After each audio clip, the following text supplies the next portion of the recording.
Have you guys been reading this? You got anywhere in this? Yep. I think this is it's the longest book we've had to look at, but it's also, I think, the easiest in terms of reading it. It flows. It isn't something you have to fight against to make yourself read. I mean, it's boring in places, I admit, but when it's good, it's really good, and when it's boring, it's really boring. It's about how much you like dances. Now, we have some people here in the theater department, other allied subjects that probably find the dancing sections quite interesting. I'm not too much into dances, so, I'm more into history and stuff, so, and of course, battles, I love battles. I watch the History Channel all the time, so there's a lot of good battles in this, so it's good enough for someone like me. I like battle scenes, but I notice that my wife and my daughters-in-law and others and my daughter, they don't like battles. They don't like watching the History Channel much, so there's a real disconnect, it seems, between the masculine and feminine on that side. Am I wrong? Is that true? Any women watch there's a channel on the cable which only has battles on it? What's the name of that channel that only has battles? It has sort of the tanks that are like drawn in abstract, Marshal Zhukov versus General von Ribbentrop or something, or Alexander the Great versus so-and-so, or Spartacus versus, have you seen that kind of stuff? What channel is that? What's it called? I guess it's the History War channel or something. How many guys watch that in this class? You watch it. Anyone else? How many women watch that? Nobody. Well, we're in a minority. We're in a minority now. Put me in Fallujah, I can be really, I feel real at home there. I would go tomorrow if they let me go, particularly as a cameraman and as a reporter, but I certainly would never have released the video of that guy shooting the insurgents, whatever he was there.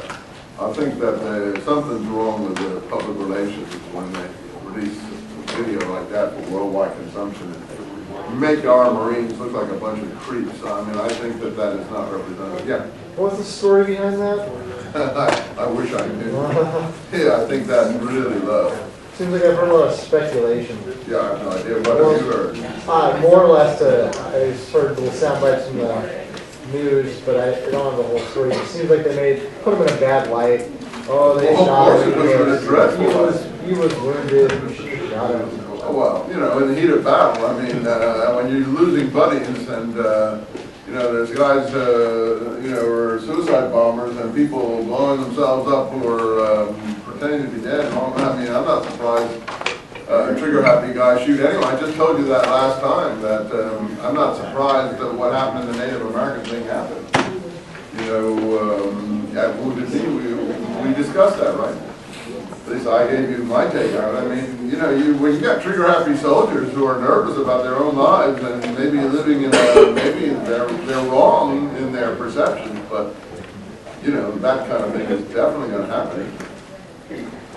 So, on all sides. So, I don't think you should put it on TV, frankly. So I think there should be some censorship in the sense that, now, you may disagree with me on that.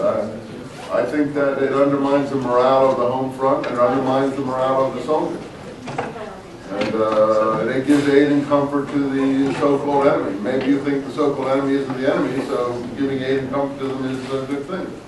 But in my mind, those poor kids are not asking to be out in Iraq, and they're not asking to do the job that they're being sent out to do. So if someone puts them in a bad light and makes them look horrible when they really emotionally are not horrible, and I think they aren't horrible because they're just you and me, they're friends of yours, they're neighbors of yours, the people that you grew up with.